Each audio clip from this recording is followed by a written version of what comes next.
Uruguay, Peru that I know of, but Portugal, honorary Brazilians. Oh yeah, is that the way it works? Brazilians aren't honorary Portuguese. It's the other way around. I mean, Brazil is like 50 times the size of Portugal. So sure. That's how it works. So you really show them who's boss. Yeah, of course. Of course. And yeah, I mean, I assume the overwhelming majority is from Brazil, because Chile is not that close to here and stuff like that. But well, yeah, so it's kind of like if you are from outside of Brazil, then you're probably pretty good. If you came here, you're at least very invested in the game. Versus if you are from somewhere close to here, if you just play Magic, you can come. But you're not going to take a 3-hour flight international to come if you're not already an invested player. So we've got two Ancient Stirrings decks on the screen this round, but of course both of them very, very different in the way that they win games of Magic. On the left, Ironworks, Krark Clan Ironworks combo.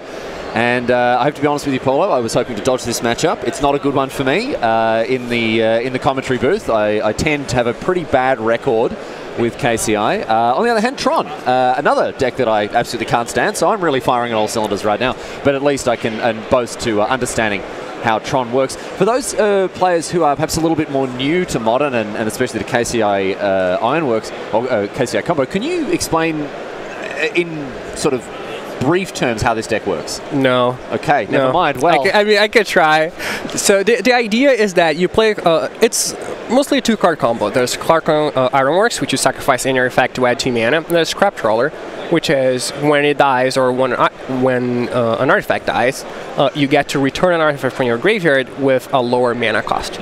And the way that the combo works is that you get Mirror Retriever, which returns anything. So when Mirror Retriever dies and you have a Scrap Trawler in play or dying at the same time, the Mirror Retriever will return 1 artifact because of its ability and also 1 artifact because of Scrap Trawler's ability.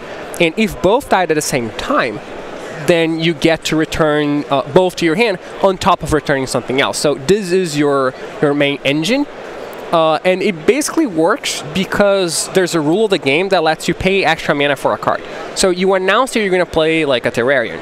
So now you have to pay the costs, which means you can sacrifice both the Scrap Trawler and the Mirror Retriever at the exact same time to pay that cost. Even though it only costs 1, you're getting 4 mana. Which means that they both kind of see each other going to the graveyard and all the abilities trigger at the same time and can target each other. So it is kind of confusing if you're not super familiar with how the rules work. But that is the main idea. Though sometimes you don't actually have to loop anything. You just have basically infinite mana and a lot of cards. But yeah, eventually you end up with a loop. And it's because of a loop like this that this is such a good matchup. We saw Carlos actually beat Tron the other round he was on camera. Because Tron just doesn't pressure you at all, and the KCI deck is very good at getting its pieces together if he has a lot of time. And also you can bounce from artifact destruction, graveyard removal, because it's very resilient.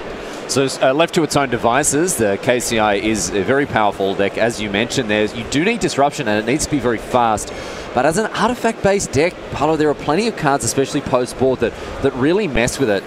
Namely Stony Silence, of course, a must-include in white sideboards these days, I would say. The deck is highly unintuitive. It's very difficult to understand properly. The way that it actually wins games is very difficult to sort of get your head around. Originally, it used to kill with Emrakul, and now all of a sudden it's looping spell bombs and doing all sorts of other silly things. We will do our best, but for those of you who are looking to learn a little bit more about the deck, if you haven't found sort of great resources to explain exactly what's going on, I very highly recommend the write-up given to it by KCI Master Matt Nass. If you jump on channelfireball.com, you'll find a very appropriately titled article, How to KCI, and that'll walk you right through not only the history of the deck, but the way that it functions today. Never really thought we'd be seeing Terrarion as a modern mainstay PV, but certainly, well, that's the world we live in today. Yeah, it was funny because when we were testing it last time, we have this unofficial ban list that is cards that are legal in the format, but no one of the team is allowed to play with. Oh, because they are so bad, and we want to stop wasting time. And one of the cards that was banned was Terrarion, because Madness kept putting it in every deck. But eventually we found KCI, we're like, okay, we'll make an exception. Terrarion is only banned alongside Scapeshift, which was the deck he wanted to play. So it got an exception on the ban list. Conditional banning. Yes. Yeah, yes. right. But So like, for example, Harrow is banned too. You cannot play you it. can't play Harrow. No. And we're Wow. strongly considering adding Glint Crane to the ban list as well. Probably a wise move. See, Yeah. this reminds me of sort of EDH play groups who are like, no Soul Ring, no Reliquary Tower. You know, they'll sort of have an unofficial ban list, and your testing team at the actual highest level of Magic competition, you've got an in-house ban list. Yeah, we do. I mean, you have to. Some people are like, mad geniuses. They have great ideas, but you have to control them somehow. Yeah, you got to rein them in, huh? Yeah. Harrow, can you give us any other? So what's the CFE testing team ban list at the moment? Well, I think the last one was Terrarion, Harrow, and there was another card, but I don't remember. Okay, and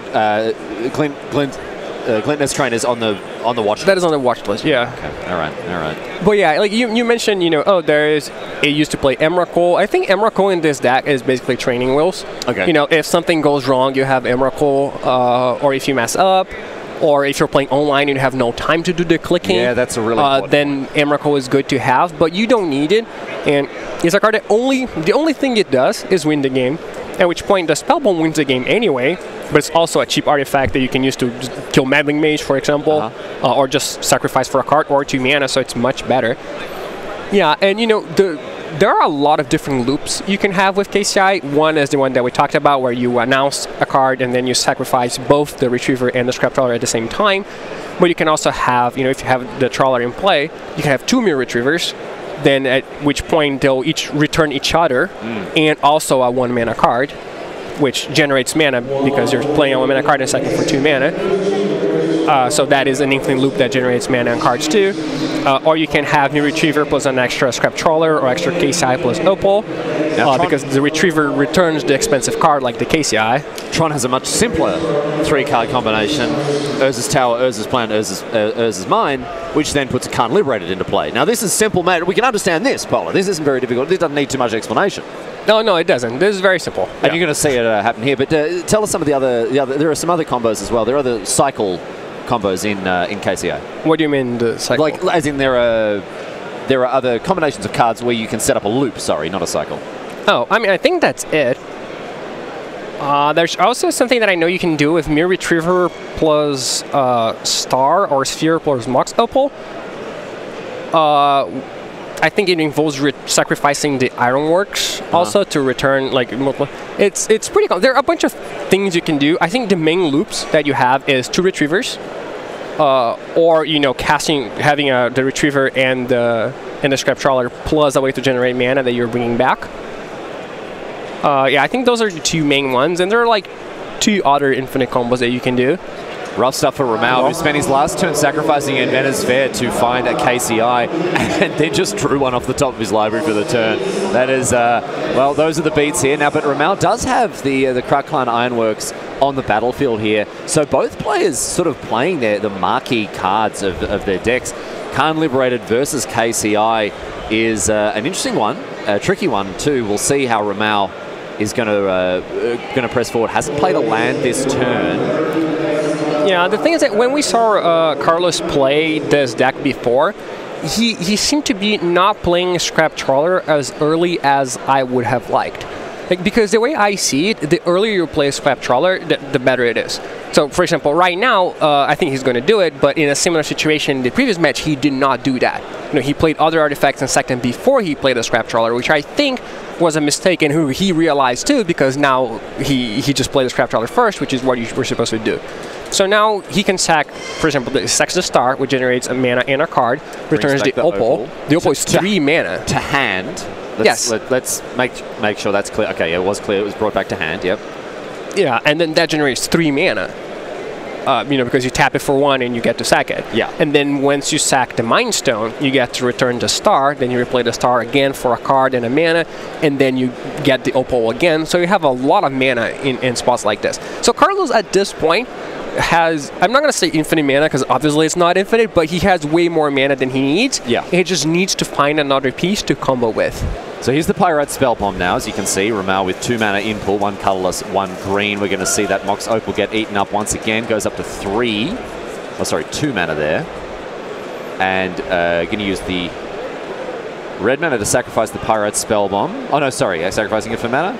I don't really know at this point, ladies and gentlemen. I am flying by the seat of my pants. I've never claimed to be good at this game, PV, and I tell you what. You know, there is a saying that is like, you never understand how complicated something is until you have to explain it. Yeah. And I think KCI is kind of like that, because everyone understands the general idea. It's like, oh, you sack artifacts, you return them, you add mana, and hooray, you win. Yeah. But you're like, okay, what exactly is going on? Actually, it's like, oh, that's pretty complicated. I feel like, so there are a few moments when I've been traveling around Brazil. I've had about a week here so far, and I've really enjoyed it. And every now and again, you know, in a cafe or a restaurant, you have a chat with someone, and you don't speak any Portuguese, but they'll just talk to you happily. And I don't know what that's like. Well, okay. From my perspective, okay. Right? You know, they bring out my pizza and they're like, blah, blah, blah, blah, blah. You're like, yes, yes. You sit there and nod and happily go, blah, blah, blah, blah, and you're like, absolutely, yes, yes, indeed. Pizza, I'll eat this. And you just sit there and smile and pretend to know what's going on. That has happened to me now outside of, you know, the living in or visiting another country. I'm now sitting here trying to pretend that I have any idea what's going on with this KCI combo. All of a sudden, Ramau has like 500,000 mana in his pool. He's bringing back everything from the graveyard. He's searching his library. I don't know what's going on, ladies and gentlemen. I'm next to one of the greatest players of all time. PV, take the wheel. Oh, I mean, I believe he's going to get Mirror Retriever now and just win the game. Okay, all right. And well, you make it look very easy, my friend. See, there you go. Okay. And then, you know, the hope is that Rodolfo will be like, hey, do it. So we'll learn. But in case he doesn't say that, I think this is a spot where, you know, Carlos gets to play a card and sack both the Mirror Retriever and the Scrap Trawler to pay for the card, which means he gets to return, you know, one card for the Trawler, which would be the Mirror Retriever, one card for the Mirror Retriever, which would be the Trawler, and then he also gets to return an extra 1 mana card. Because of the extra Scrap Trawler. Because the Trawler also triggers for the Retriever, since they're both going to graveyard at the same time. Okay, so let me see if I've got this. Carlos Ramau going to sacrifice 2 artifacts at the same time, bring back 3 artifacts, and in the process, gain a bunch of mana. Well, he's not gaining a bunch of mana. He's gaining a bunch of mana because of the 3rd artifact that he's bringing. Sure. Because this loop right now, it costs him 5 mana to replay, and it gains him, you know, 4 mana because he's sacrificing 2 artifacts. But so if the next artifact is net mana, like then he's generating mana. A Mind Stone or a Mox Opal. Well, I don't believe a Mox Opal will work because you have to have something to pay for. Ah, I see. So you to be able to sacrifice both at the same time, you have to be playing a spell that you have to pay a cost for. Yeah. The only way you can do it simultaneously is you're paying a cost. Yeah. It doesn't matter how much the cost is, but 0 is not the cost that you can do that with. So you know, Engineer Explosive for 1 works. Yeah. But you know, for 0 doesn't. Well, I believe that's how it works. In any case, Rodolfo Mendes either does indeed know exactly how that works, PV, or he's going to go, you know what, you're probably going to get it. You're probably going to win. My Khan wasn't good enough. That's enough. That's all she wrote today, sports fans, and packs it up. And that's game 1. There we go, in the books. Now, masterfully guided through it, I would say, by the coverage team. But here, the commentary team. Oh, yeah, of course. Everything was super clear. Very clear. And, yeah, I don't think anyone has any questions. And you know what? I feel like both of us did a really good job. Yeah, we did. I feel like you did a great job of explaining things and answering questions, and I feel like I also contributed in some meaningful fashion. You know, actually, it's funny because sometimes my job is to sit here and ask the dumb questions that I do know the answer. Like, it's called being an audience surrogate, right? It's Dr. Watson in Sherlock Holmes. Sitting here and going, oh, but why is Bloodbraid Elf such a good card? You know, obviously we all know why, but the question still has to be asked so people don't understand. Now, the advantage I've enjoyed here, PV, is that I haven't had to have any kind of Neymar-like acting skills to pretend that I didn't know what was going on here to ask those questions, because I tell you what, KCI combo is just on a whole new planet, a whole new world. Yeah, it's very different. Cool. I'm not going to claim that I understand all the things that you can do with it. Yeah. And, you know, I doubt very many people do. Is that the trick to the deck? Is that what it is? I have this suspicion. This is like this Truman Show type thing, right? Okay. Matt Nass sits down, he's got this deck, and he goes, oh, I do this, this, this, and I win. And people are just like, it's like the Emperor's New Clothes. They don't want to be like, no, you don't. What are you talking about? They're like, well, he probably knows what he's talking. I don't want to look like a fool. I better just pack him up. Yeah, that's what we were talking about earlier. Like, I don't know if it's exactly like this, but I do think people concede too early when they don't fully understand what's happening. Yeah. Like, we were talking about, you know, before Matt Nass won his second GP, he was playing a match, a testing match against, I believe it was Alexander Hayne, maybe Mike Sigris, one of the two. And then Matt Nass is like, you're dead, I have the combo. And then their opponent is like, well, just do it. And they're like, they start doing things, they're like, wait, you're actually not dead. and that's like the person that won 2 GPs with the deck. Yeah. So like he can get it wrong too. It's not not trivial. No, of course. Or just get the trust that his opponent will be like, yeah, all right. It's like, and when LSV, didn't he win a vintage tournament or something, or he lost in the finals without the tendrils in his sideboard? Yeah, that happened. Just this how you win games of Magic. Oh my goodness me. In any case, it's worked so far now for Carlos Ramao at 5-0 as well. This guy is on an absolute tear, looking to keep it that way as we head into the later stage of this tournament. KCI certainly the new kid on the block. It's had a bunch of hits, and we'll see how things progress from there. Poor old... I never thought I'd feel sorry for a Tron player, PV. Well, do you really feel sorry for them? You know what? Actually, Rodolfo Mendes, he deserves every inch of it. He does it? Oh, yeah, of course he does. He's playing Tron. Yeah, that's it. Yeah. Yeah, he deserves for Carlos to just play a Blood Moon and try and do off a Mox Opal there. Geez, actually, that'd be pretty brutal here. How much changes post-board? I don't imagine that KCI can change too much of their main deck. It seems like a very synergy-driven, a very linear list, and traditionally these decks don't have a lot of flexibility to sideboard heavily. Yeah, normally decks like combo decks like this, they have a bunch of specific cards for specific matchups. So if you're playing like a control deck, right, blue-white, there are matchups in which you have to take out all your Path to Exile, all your Terminus, all your Verdict, all your Condemn. So, and that's a lot of matchups. And you can't have 12 Stone Silency type of cards in your sideboard. You need to have cards like Negate or Celestial Purge. You can board in against multiple people. Yeah. With combo, it's the opposite. With combo, you're usually only bringing in, 2 or 3 cards in each matchup because you can only take out 2 or 3 cards anyway, or you dilute your deck too much. Yeah. At which point, they might as well be the best cards you can have for that particular matchup. Now, I don't believe that for Tron, that is any of the cards. I don't know Carlos' sideboard exactly, but normally KCI's sideboard is more geared towards beating, hate cards, like it has, just Nature's Claim that you can, use to target Stony Silence or Rest in Peace. He might bring that in, he might not. There is Guttural Response against counter spells, and then there's a bunch of cards against humans like Lightning Bolt. We do have Rodolfo Mendes' sideboard in front of us. Warping Whale, All Is Dust. We've got Thought Not Seer. There is Damping Sphere, Nature's Claim, Thrag Tusk, Pulse of Marasa, Emrakul, and Choke. None of these cards are really popping off the top for me here, PV. I don't like any of them hugely. Yeah, he seems... Oh, well, Thought Not Seer is very good. Okay. Thought Not Seer stops the... doesn't stop the combo, but delays the combo at least a little bit. And adds pressure, because the problem is that, even if you destroy some KCIs or something like that, your opponent can just rebuild. The deck is really consistent rebuilding. It has Buried Ruins, it has Inventor's Fair, Ancient Stirrings, a bunch of draw artifacts. So the real key here is that you have to pressure them in some way, and Thought Not Seer also does that.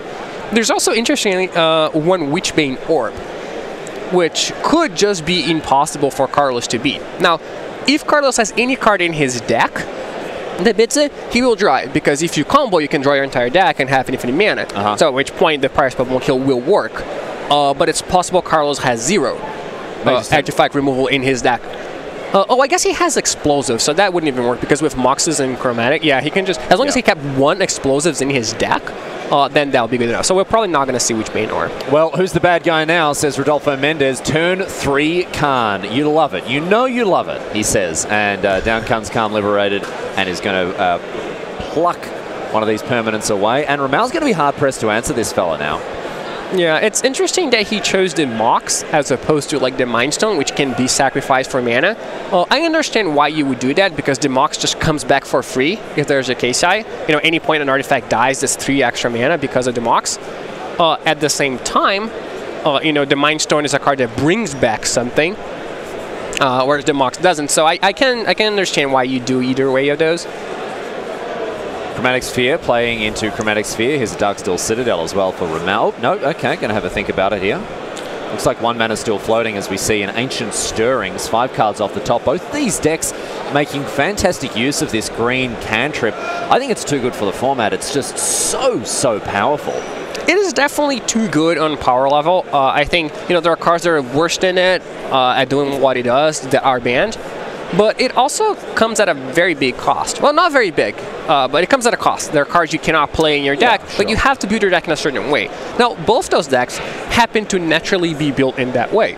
There aren't decks that, would be playing something else. Like, this deck wouldn't be playing a green card, but instead is playing Karn because of Ancient Stirrings. It would just be playing Karn even without Ancient Stirrings. So this cost doesn't exist for decks like this. But yeah, sometimes sometimes you have a deck like, Eldrazi where you wanted to play a colored sideboard card, but you instead play an artifact because you can search for your Winchester. So that is the cost you have. Not a particularly stringent deck building requirement when we see such powerful, colourful cards, colourless cards in play. Here is that Thought-Knot Seer you mentioned before, PV, and Mendez has a very easy decision here, snaps off the KCI, and that's gone for good. This is not an Oblivion Ring type situation or a Tide Hollow Sculler or something like that. That KCI is just out of here. Yeah, no, the KCI is just gone. And now, Rodolfo is probably trying to decide whether he wants to minus his Karn or plus it. And he should likely plus it at this point because he's not in danger unless Carlos draws exactly KCI. Which, might happen, but... Yeah, it happened last time. See if he can do it again. Well, last time he didn't need it. No. Now he does. Now he does need it, so it's never going to work out. All right, upstairs goes Karn Liberated. You can have an Engineered Explosive, says Ramal. So Scrap Trawler, Mox Opal in hand for Ramal. And we'll see what Mendez is up to. Oh, that's just about that, he says. Sacrifice a Mind Stone, Ramal. And it's a mere Retriever off the top. Now the Darksteel Citadel, that's all. That's 3 that he's drawn so far. And things aren't looking too good for Ramal. No, they aren't. I mean, he's still just a KCI away. So if he draws KCI or Ancient Strings for KCI or, Inventor's Fair, then that just works, and he just very likely wins the game. But if he doesn't draw KCI, he's not going to do anything. No, he's playing 2 1s and 3 2s and bad cards all around unless they've got anything else to say for themselves. And Mendez, sitting pretty behind this card, going to go downstairs, eat up one of the pieces of this particular puzzle, and it's after that goes after Mere Retriever. Okay, I don't believe you should go after Mere Retriever here. I think the Scrap Trawler is just better. Like, if Carlos draws, for example, a Mind Stone, then Carlos can just sack the Mind Stone and bring back a Chromatic Star on top of it, or a Chromatic Sphere, rather. So I don't really like this. I think he should just get rid of their Scrap Trawler. And, if you're comboing 2 Scrap Trawlers, it's pretty good, too.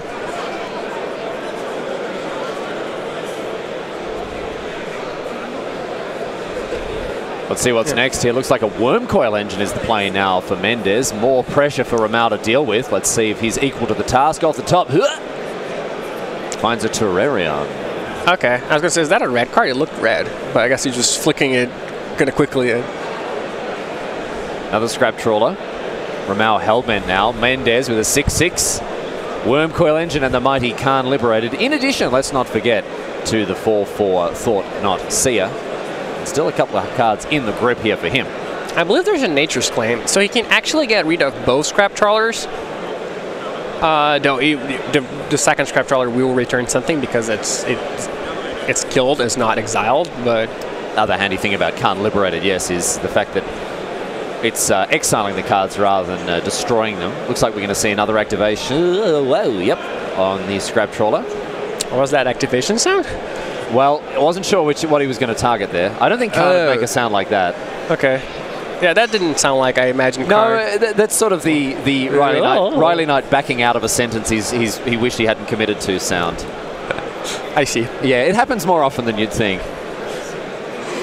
For example, he's going to attack. No, not going to attack. Yeah, at this point, I think Rodolfo should not even cast a Nature's Claim because that would just give Carlos a way to get a card back. Yeah. Like the Scrap Trawler would die, and then Carlos would get back, a Sphere or a Mind Stone, and maybe draw into that KCI, because at this point it's KCI or bust. If Carlos does play KCI, then you can respond by killing the Scrap Trawler if you want. But, if Carlos attacks Karn, you just let it die.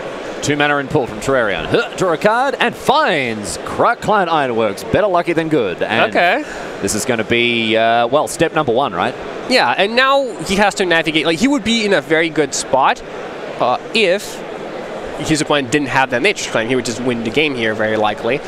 But given that there is a Nature's Claim, then he'll have, a couple shots of hitting something. The Scrap Trawler is going to die now, so which will return, probably Terrarion, is my guess. So Nature's Claim goes after the Scrap Trawler, and Ramal is going to gain 4 life. Bring back the Terrarion, exactly right. So now Ramon has 3 draws: the Ichor Wellspring, the Terrarion, and the Chromatic Star. And, you know, if he finds Buried Ruins or Inventor's Fair, that works too. He hasn't played a land yet. Ancient Stirring is also... he needs to find out a Scrap Trawler is basically what he needs. So any sort of mirror works. I wish we had seen an attack from Carlos first. I guess that doesn't really matter. So draw a card off the Ichor Wellspring. And the key thing, of course, about this... and Buried Ruin off the top as well. Nice one here. The key thing about the Terrarian is it doesn't have to be sacrificed to its own ability to draw a card. If it hits the bin for any reason from the battlefield, then you draw a card off it. And that's really key. Yeah, both Terrarian and Chromatic Star work like this. Yeah, so now it should... he should be... like... So we're going to see the Buried Ruin return the Scrap Trawler here. Yeah, he hasn't won yet, but he has, you know, a ton of mana, and he still has to find something else to do with those cards. Like, he will have basically a lot, and he has the Star and the Terrarian, both of which add 4 mana, because he gets to return the Mox, replay it, use it. So he has access to a lot of mana, and he just needs to find business. So Terrarian play, draw a card, return the Mox Opal to hand, and we find Grove of the Burn Willows off the top. That's not what he's looking for. Gonna get a rebuy here with that Chromatic Star. Yeah, now he has to play Mox, use Mox, sack it, and then sack the Star. And then as a last resort, he can sack the Scrap Trawler, but that in return the Ichor Wellspring. And then he has to hope to draw 2 cards that are relevant out of that. But if he draws like a KCI now, that's good. If he draws a lot of Scrap Trawler, it's good. Basically, any spell is going to be like okay. So sacrifice the Chromatic Star here. Gain some mana, get back the Mox Opal, draw a card, and it's the Buried Ruin. All right. Okay, that doesn't help. So he's still not dead because he can just block the Wormcoil Engine. Which I believe is probably a better play than sacking the Scrap Trawler now and hoping to hit 2 things off his Ichor Wellspring. Like he could risk that, you know, sack that, hope to hit both a Scrap Trawler and something else. But I like just passing better, and then he gets to block with it. And then still gets those draws from the... yeah, he'll still get to return. He'll still get to return the Ichor Wellspring, and then he can Buried Ruins the Scrap Trawler the following turn. Which we know he has. So no mana in pool now. Carlos Romao does lose that 7 mana, but hey, that's all right. No worries at all. Grove of the Burn Willows goes the way of the Khan Liberated. I've never seen someone activate Khan Liberated so many times and not win the game. Yeah, I don't think he's going to win. I think Carlos is going to win this game. That is crazy to me as we see Wormcoil Engine come across, in addition to that Thought Knot Seer. And Scrap Trawler jumps in the way. Mendez gains a fair chunk of life, but hey, doesn't matter. Come the Ichor Wellspring returns now to Carlos Romao's hands.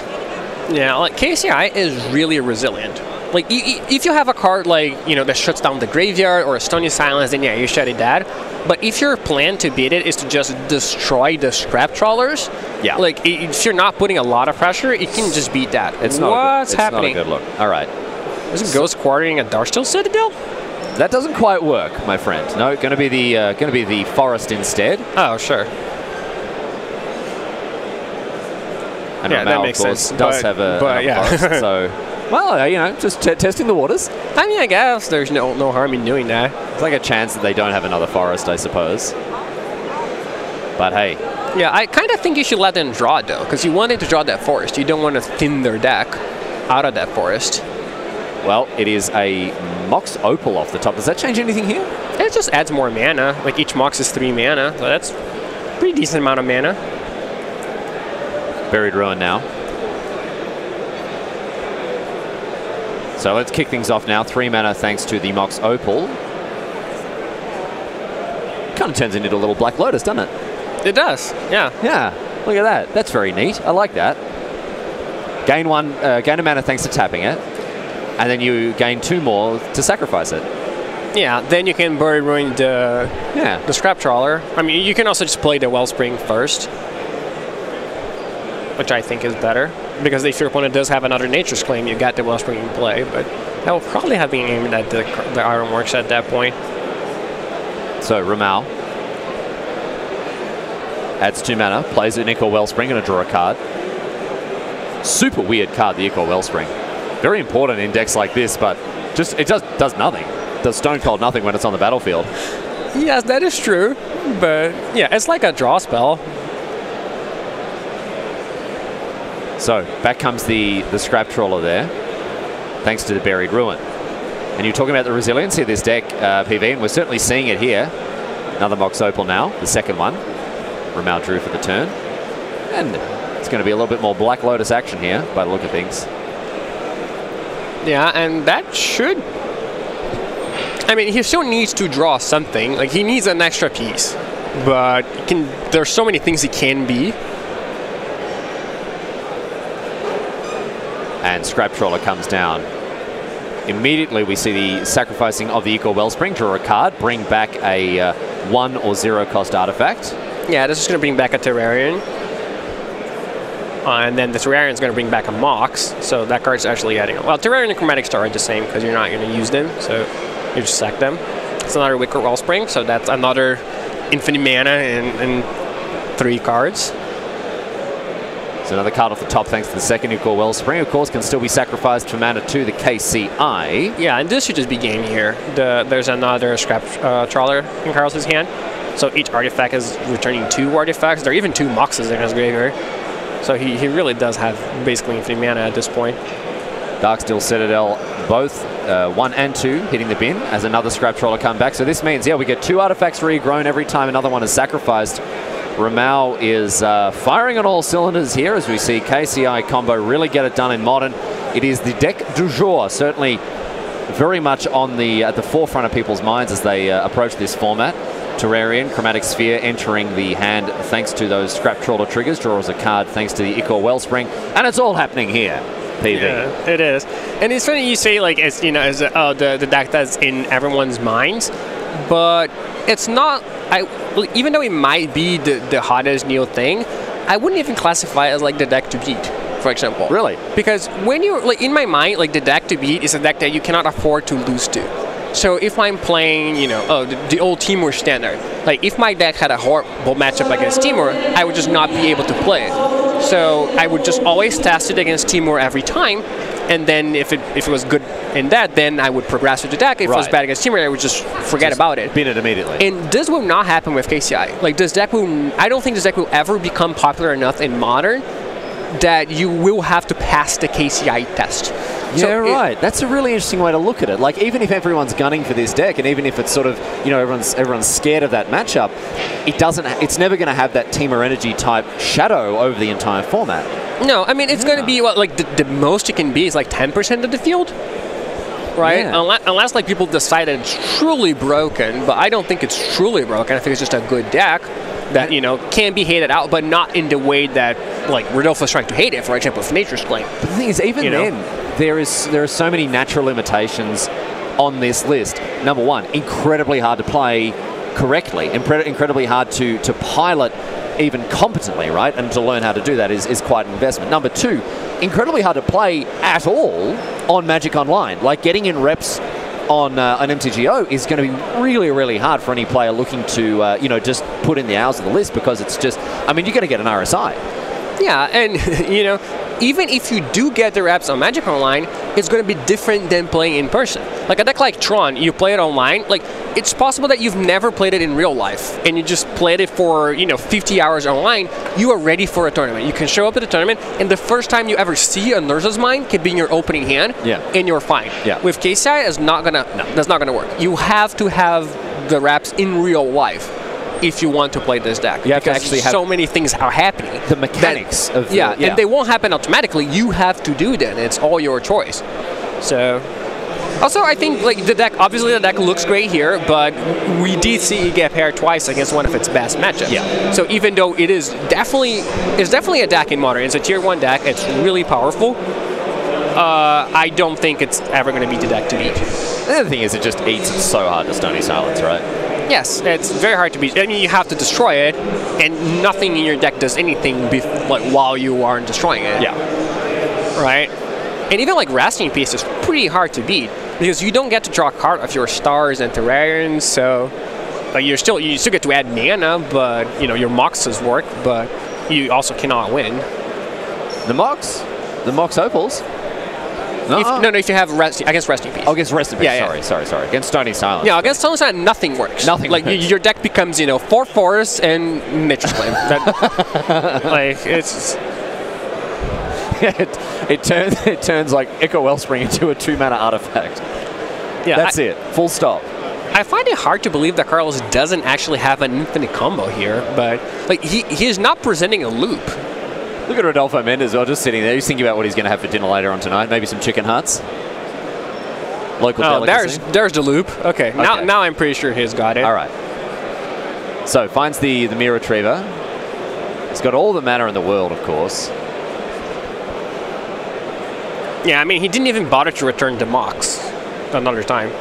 And now Ramau indicates to Mendes that he can essentially draw through his entire deck, find the Spellbomb that he needs, loop it enough times to ding Mendes down to 0. And so, ladies and gentlemen, before your very eyes, we just saw a Khan Liberated activated upwards, I think it was 5 activations? Yeah, something like that. 5 activations of Khan Liberated, and still not enough. KCI is certainly a force to be reckoned with, but comes with the sage words of warning that you've been talking about.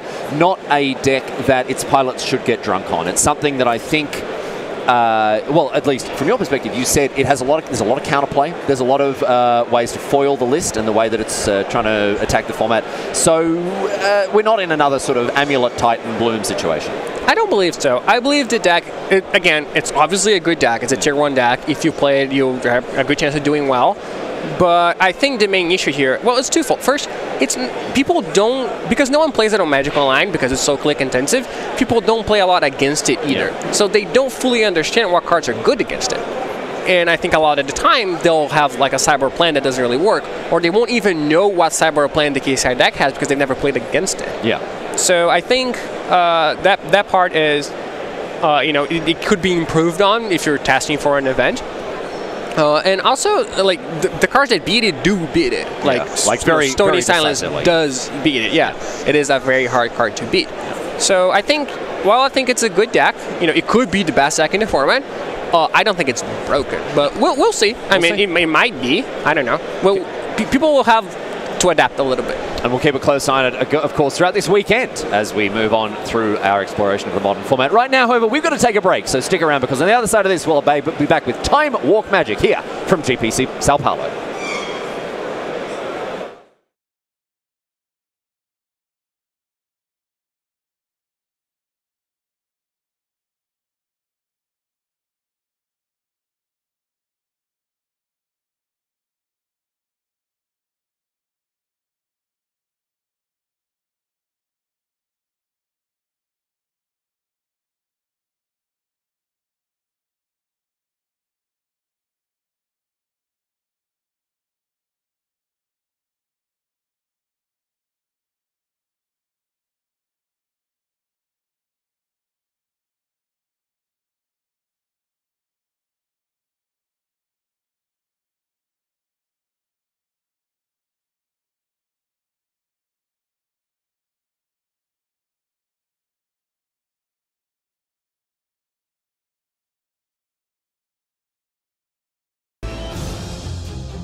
And it's a warm welcome back to the booth here at GP Sao Paulo. My name's Ronnie Knight, joined by the current player of the year, PVDDR, Dance Dance Revolution himself, my friends.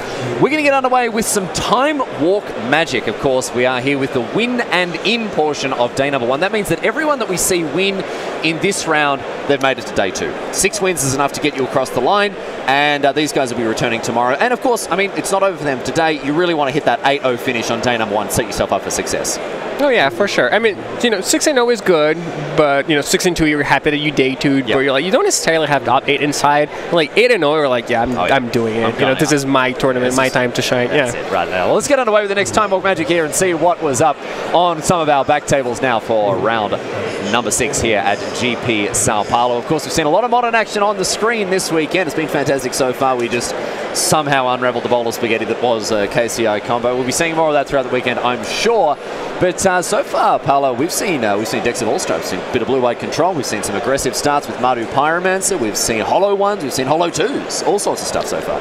Yeah, the deck that, the popular deck that we haven't seen yet, at least you and I, is Humans. I don't know if, I haven't seen many people playing that. It was, we had a brief glimpse of it actually in one of the previous rounds. Lucas and I were across it. But no, this deck is, it's been a bit quiet, at least in the feature match area today. Yeah, it used to be the most popular deck in Modern, which of course only meant it was like 11% of the field instead of 5 as opposed to everyone else.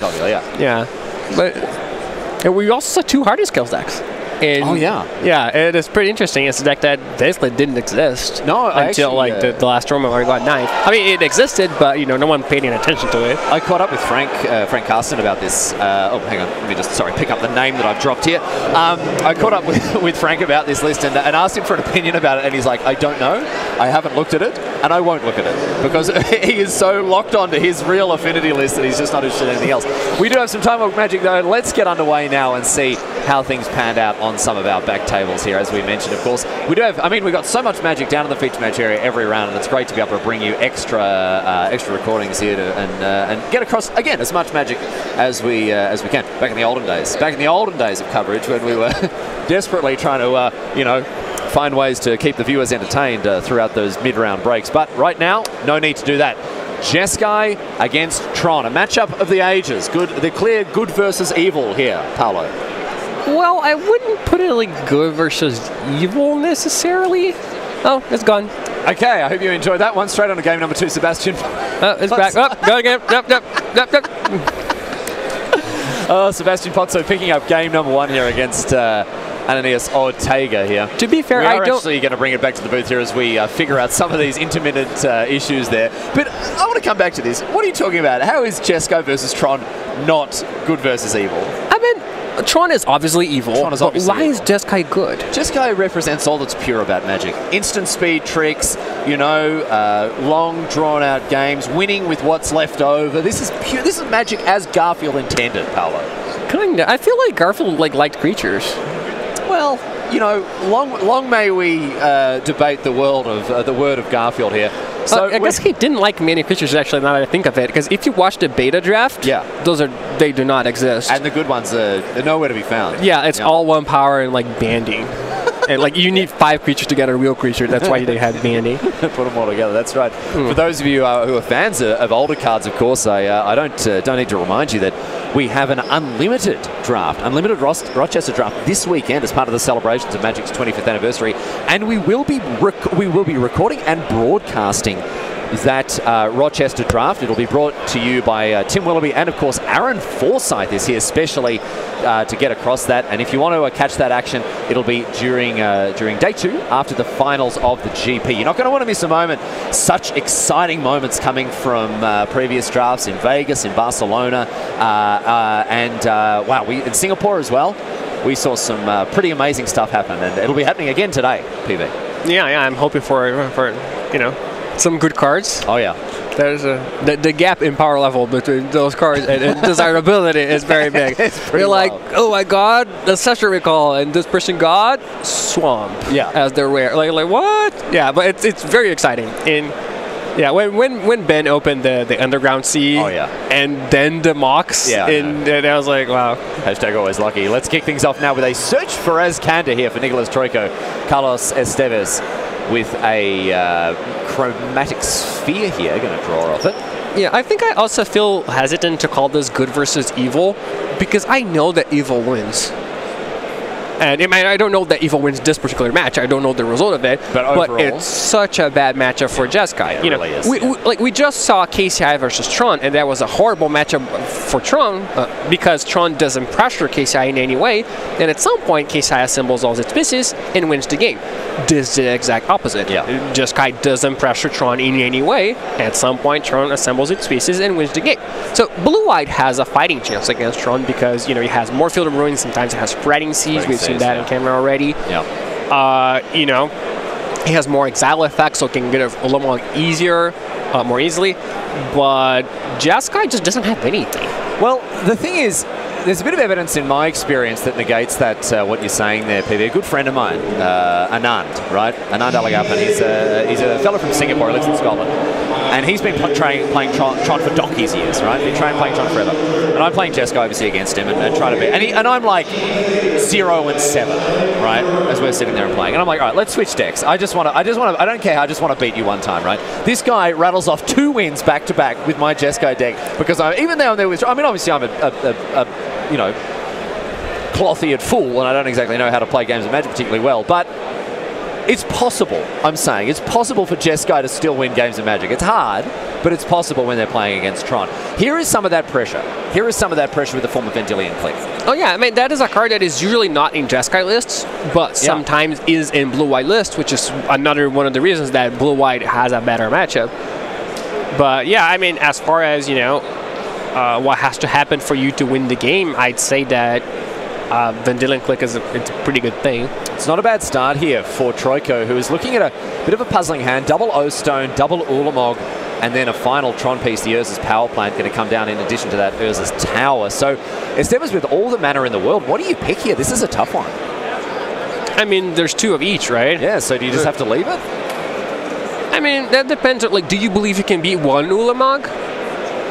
If you think you can, then you put Ulamog on the bottom. If you don't think you can beat 1, then you just maybe put nothing on the bottom and hope your opponent doesn't draw lands. It's going to be pretty hard for it. You know, even though Nicholas does have what is probably the best draw he can possibly have, Carlos has an average draw, which is good enough in this matchup. And you know, you might not know Carlos by name, but you probably heard of him if you play Magic Online. His Magic Online name is Batutinha, and he's one of the most, you know, one of the biggest Magic Online grinders, like grinders that you'll see. He plays so much. He also like streams sometimes, and his Moto name is really famous. His MTGO name. Vendilion Click comes across now for 3. Going to put the herd onto Esteves now, who committed an O-Stone to the board. I think he's going to be able to play Ulamog this turn, however. And that's going to be very bad news here for Troiko. Yeah, not many good news coming. I mean, because even a counterspell isn't very good here because, of course, the Exile 2 permanence happens when the spell is cast, not when the monster enters the battlefield. So, Exile 2 target permanence, it's going to be 1 and 2 here. Get rid of those white sources. Yeah, you know, we might see an answer to the Ulamog itself. It'll still get rid of the 2 lands, as you mentioned. Something like Cryptic Command, perhaps? Nope, doesn't look like it. So a 10-10 indestructible big bad boy hits the battlefield. So no white mana floated? And a lightning bolt targeting Esteves says, all right, buddy.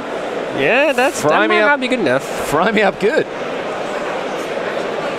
And Troiko now with a Snapcaster Mage as well, flashing back Lightning Bolt, Bolt, Snap, Bolt. I love it. I love it, PV. Still not particularly fantastic in this situation, all things told. Interesting that Troiko didn't go for the Path to Exile to remove that Ulamog there. Yeah, I was going to say that. Well, that he probably thinks he has to put pressure in and he has to win this game somehow. Like, there is another Bolt in hand. He's going to attack with Vendilion Click for 5. Path again. Sorry. Vendilion Click for 3. Just doesn't want that path. Can't cast it here. In this situation, unless he's got a white source. So is Troiko going to be able to find 11 damage? He has a Bolt in hand. Vendilion Click comes across uncontested. He can block the 10 damage. He might win this. I mean, it's very unlikely. Carlos will be at, it will be at 5 when all is said and done. If he's got another Snapcaster Mage... Yeah, but he doesn't even have the lands to cast it. He might draw the land to cast it. But he has to draw the Snapcaster Mage. No, if he has it in hand. Oh, okay. Right, but he doesn't. But does he? I think he does. He does. He's got a Snapcaster Mage in hand. I think it's a logic nod. He might have both. I'm pretty sure he's got a Tiago Chan. As we see now, then Ulamog come across.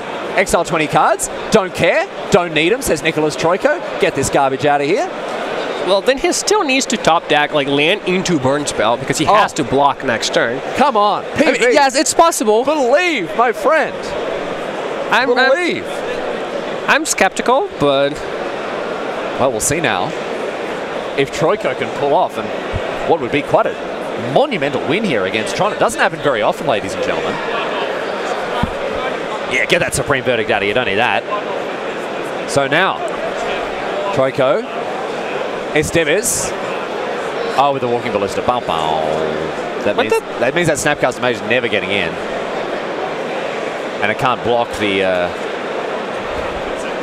Ulamog now, as we see a Lightning Bolt goes upstairs. Esteves down to 5. Snapcaster Mage in hand. If an untapped land comes off the top, is going to get him down to 2. Off the top, it's a Sacred Foundry. Oh, so close. How? Close to what? So close, PB. There's nothing he could have drawn. I mean, it was relative. I'll give you that. It was close for a turn 4 Ulamog. Yeah. Yes, that it was close for that. It was close for just like this matchup generally. But this draw step wasn't close. It wasn't like a sweat. Oh my God, he couldn't.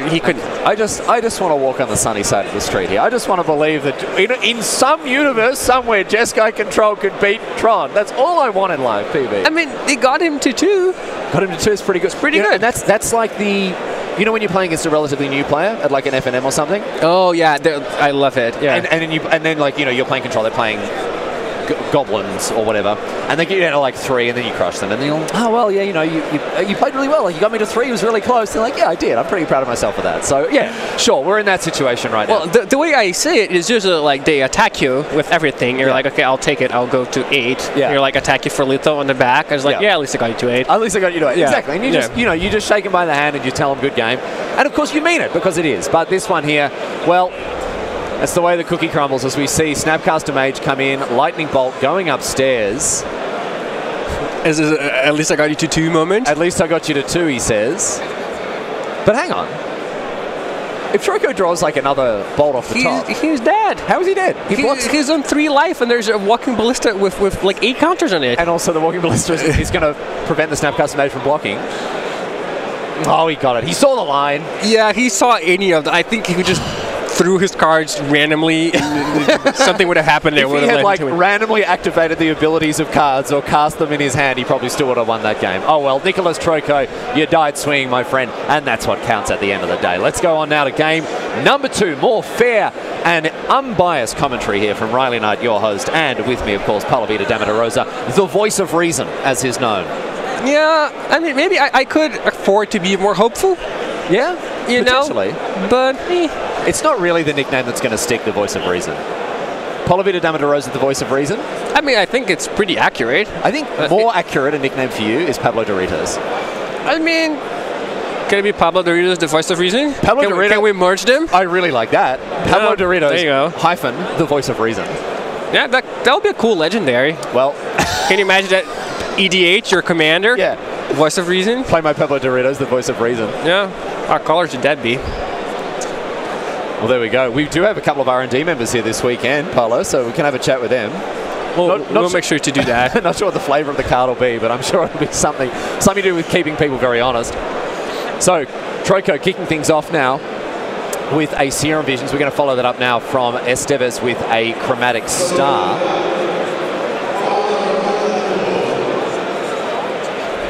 And another star now for Esteves. Looks like he's going to ship back to Troiko here. See what he's got it to do with his second turn. Oh, he could Logic Knight it if he really wanted to. I don't think he does. But yeah, I don't know if that would be the ideal use of a card like that here. And yeah, you see, Troiko has still just got to leave in a bunch of cards that don't do very much. Lightning Helix amongst them. Brought in a Baneslayer. Yeah, I mean, that's the kind of thing you have to do when you're playing like a deck like this. You have to just have pressure. Yeah, I mean, it's not even that you have to have pressure, it's that you have nothing else to bring. Like, you have to take out, you know, a handful of cards, and you have nothing to bring. And, you know, obviously, if he had, you know, a creature instead of Lightning Bolt, he would just bring that. Like, you know, Geist of Saintcraft, Spellcraft, anything that deals damage more than once, he would have that. But he doesn't. So, I mean, he did get pretty close last game. Got him to 2. Yeah. Got you to 2. How many match points is that? Lightning Bolt goes upstairs. Estevez down to 17. Troiko also on 17. Chromatic Star hits the... Oh my god, the Tron again? They just always have it, PV. Yeah. They always have it. And he's a Thragtusk now. Oh, and there goes all the pretense of burning your opponent out. Oh, yeah. Troiko may have the answer, though. This is a nice one to target with a Logic Knot. Yeah, and that's exactly what's going to happen here. I like that. Keep that off the battlefield. Prevent them from having the value. Yeah, I mean, you have to, right? At this point, you kind of have to counter anything. Oh, you're never going to get any better value out of your Logic Knot, right? Looks like Estevez is going to commit further now with a Chromatic Sphere. And that's it. Ships it back to Troiko. Oh, and he decided that's it. For a month, thought he just conceded. Which, you know, wouldn't be unreasonable. And Troiko, oh dear, doesn't have that third land. Well, he may as well concede at this point, I think. What's he at? What are the percentages this time around? 99? I mean, yeah, probably. I haven't seen Carlos' hand without knowing his hand. So we see now, that looks like a Sylvan Scrying to me. Weird version, we don't see that one too often. Looks like a promo. And a Sanctum of Ugin as well. So when Estevez eventually finds a threat, it's going to come with a little buddy. Yeah, I mean, when there is a Nulamog, there will be 2 of them. Yeah, Tulamogs. Yeah. That'll probably be enough. There's no way of knowing, though. There's no way. I'm sure you'll remain hopeful. I'll remain with my optimism sky high until the voice of reason just aims that anti-aircraft cannon and... Yeah, I'm no fun at parties. Oh dear.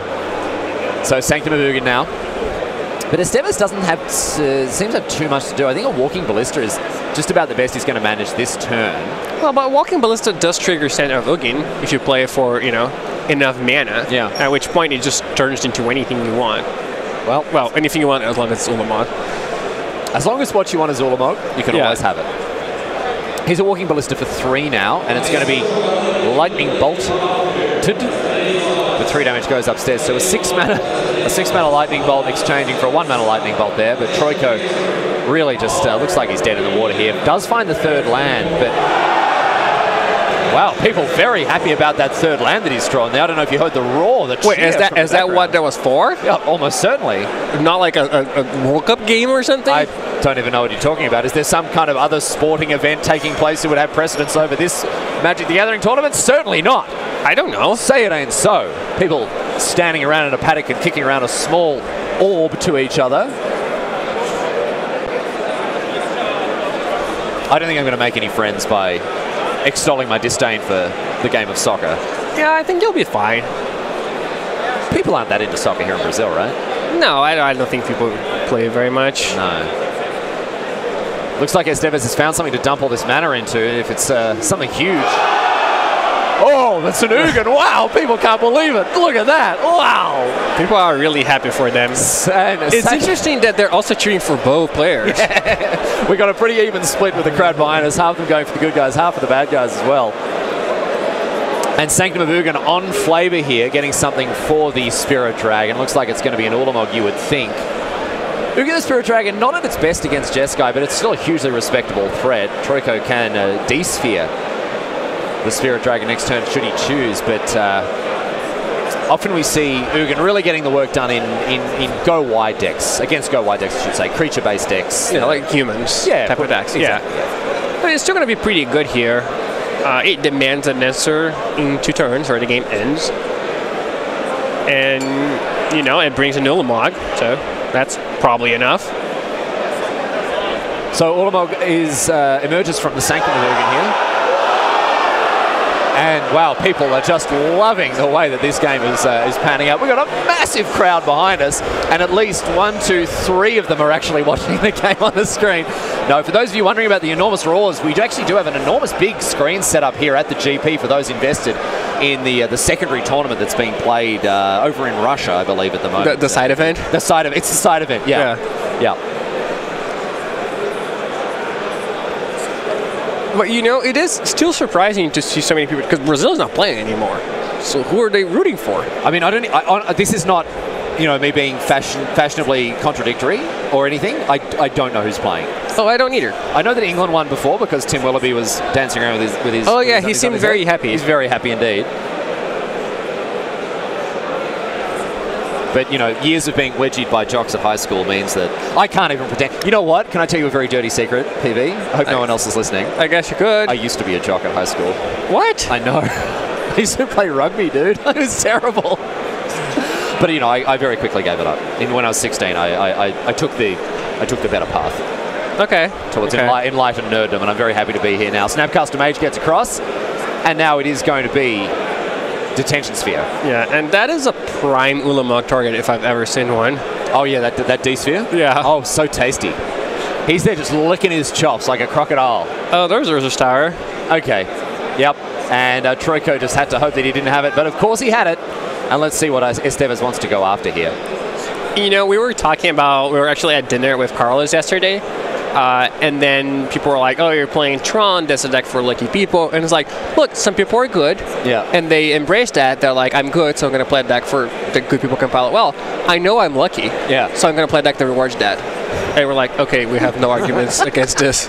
You can't, yeah, as soon as a player actually admits to that, you really can't fault them for anything. Yeah. Well, he didn't want it. What? He didn't want his Ugin back? I mean, I guess he doesn't need it. No, doesn't need it.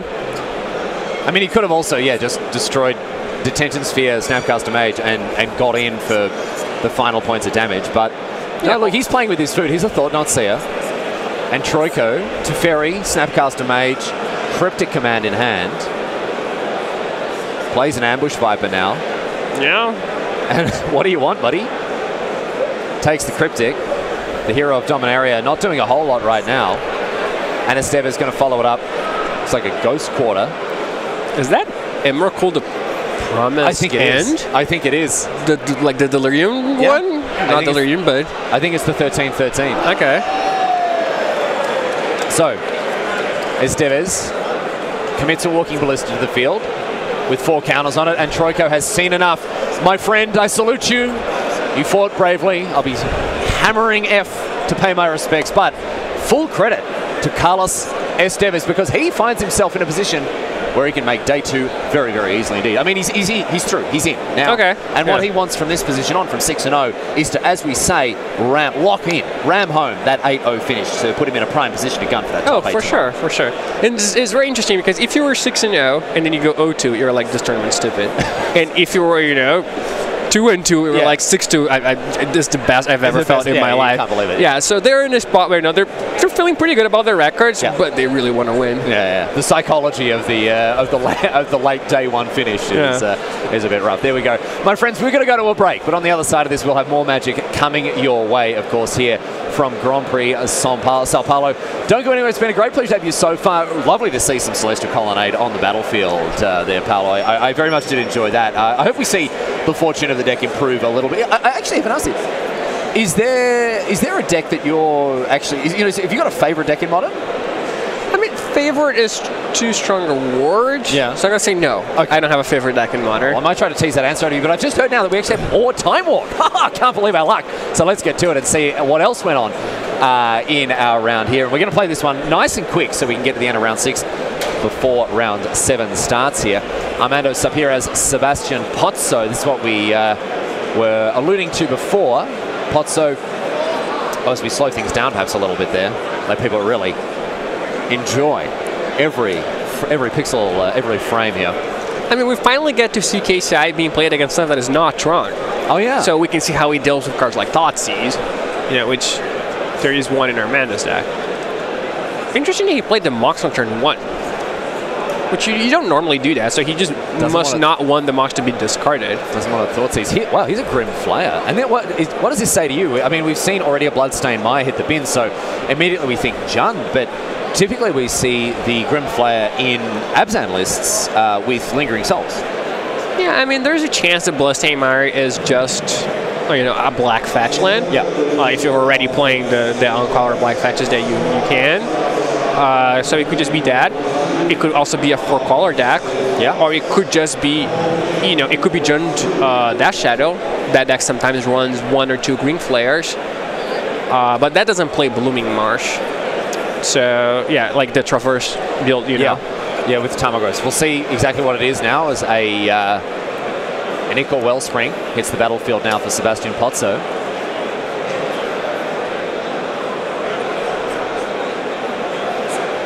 And looks like Sapira's actually may just be on straight up the rock here. Just black-green. Okay. I mean, that also works. So no, it is more unconventional for sure. No Bloodbraid Elves. No Lingering Souls. Just black-green, good stuff. There's not a lot of incentive to be just black-green. Like, your mana doesn't get that much better to justify the card you give up. I mean, because you don't even play that many more basics. Because all those decks still, like, Jund still plays 4 basics.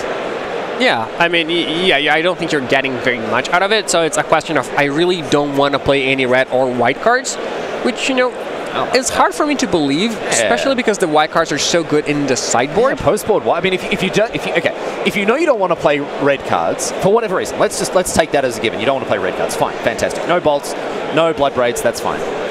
Play Lingering Souls because it's just an absolute house, and you can play it off like a single Godless Shrine, and then play Rest in Peace, man. Play Stony Silence. Rest in Peace, but you have Green Flare and Lingering Souls. Okay, don't play Rest in Peace. I mean, you still could. People play Snapcaster and Rest in Peace all the time. But I mean, at least play Stony Silence, right? Oh yeah, Stony Silence is much better against artifacts than any card you can find in black. Yeah, for sure. But it's possible, Armando's just thinking I have enough with this card and, Surgical Extraction type of cards that I don't even need the 3rd color. And, there used to be a deck that was black-green, but that played, a long time ago Phyrexian Obliterator. And that is a card that costs 4 black mana. Oh, so, yeah, okay, now it makes black. sense that you're only playing 2 colors. But I don't know. Maybe he's playing a bunch of Field of Ruins or cards that he thought he wouldn't be able to play if he was playing 3 colors. But, yeah. We will see here. Looks like Sapiras is not going to forge on towards Delirium. Happy enough to leave those cards on top. Shifts the turn. No land. Okay, so he left all 3 cards on top. I don't think I've ever done that in my life. No, it doesn't seem like the play. Oh, I mean, it certainly could be, but it's just so appealing to know what the auto card is. I never want to keep any because you're like, I want to know. It could be anything. It could even be the card that I just binned. You sound like Peter Griffin, dude. What's inside the mystery box? Could even be a mystery box. Yeah, but this is such a waste because he's going to attack now. He's going to see 2 cards he's already seen. Yeah. It's like when you mulligan and you keep the card on top. You're like, this is so stupid. I just wasted my scry. Yeah. And that's what he's doing. Obviously, it could be correct strategically, but. Well, this time Liliana, the Last Hope is going to hit the bin. Those 2 cards were known to Sapiras, and obviously he's tanking about him. He left him on top last time. I wonder if anything's changed. Nope. So he really likes those 2. Yeah, now he's committed to keeping them there forever. Yeah. It would just be too embarrassing to bin them this time around. Oh, did you read that absolute garbage article? Who was it that posted on CFB? Something like, it's better to make 1 mistake that everyone sees rather than 2 that only you know about or something? That was just, I mean, who wrote that? I don't know. Sounds like someone very, very smart. Oh, really? Is that what you think? Yeah, it probably. I mean, there's no way of knowing. But that article was actually, I mean, in all seriousness, let's talk about that article because you wrote it and it was actually masterful. In that article, you talked about when you make an error in Magic. So the classic example is you play a 2-drop with 2 lands untapped. They cast Mana Leak, and you've got an untapped land in hand.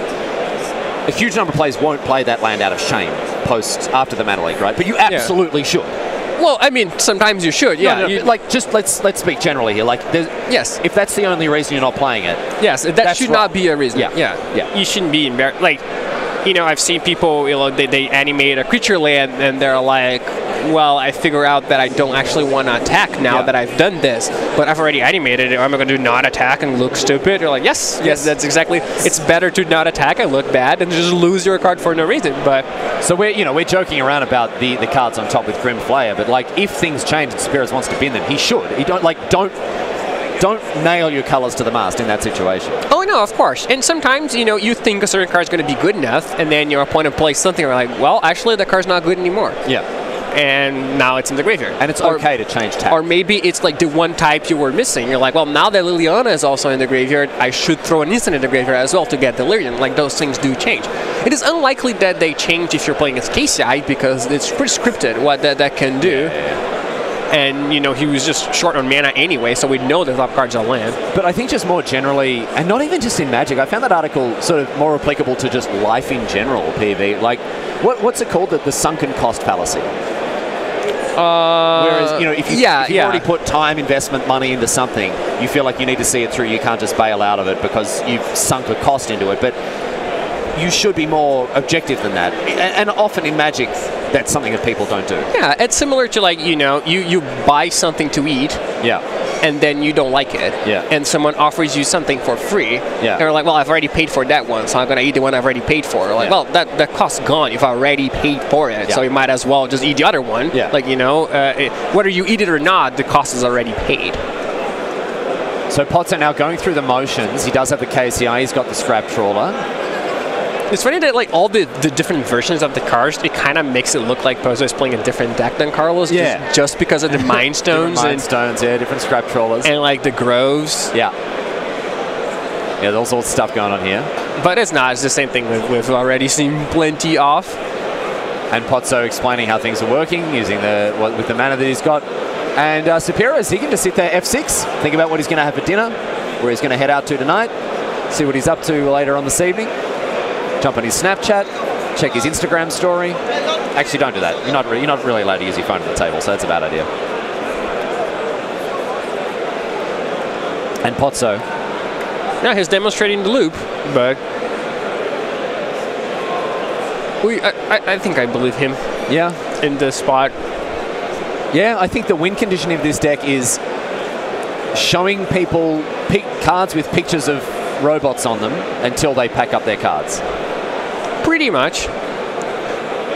It's like the burn deck is showing people pictures of lightning and fire until they decide they've had enough. But it's interesting, like Sebastian Pozo, he demonstrated a loop, he said. Yeah.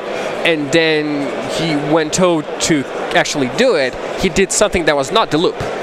Like he actually, he played another card he hadn't shown, and he drew a card. I feel like if you're demonstrating a loop, you shouldn't need anything else. You already have all that. Unless he just said, I'll draw my deck, and that was what he was doing until he found the Mirror Retriever. And which he did. And now he's showing exactly how it's going to work. The Pirate Spellbomb's going to do some damage. There are going to be cards that come back. And essentially, this is the point where, like, Grandma sits you on the couch. She gets out the photo album. And she's like, and here we are in Holiday in 1998. And you're just like, you know what? I'm done. I don't want to listen to this. There's no way for me to, like, politely get out of this. Luckily, of course, Armando Sapiras, he can concede the game at any time. Yeah. And he's like, oh, what's this one by the seaside? Really nice. Yeah, okay, oh, my Grandma, I've got to go. Okay, that's it. So, with that, my friends, we do actually have to wrap things up. Bit of a mercy for our KCI-loving fans around the world there. I'm just so sorry to say. But Sebastian Potso did win. He did go on to win PV there. And looks like, this deck is, at the moment, firing on all cylinders. All right, yeah. I mean, it's a very good deck. So, doesn't surprise me. Well, we'll see how things pan out throughout the rest of the tournament. Right now, however, we do have to go to a break. Stick around on the other side of this. We'll be back with more Magic from GP Sao Paulo.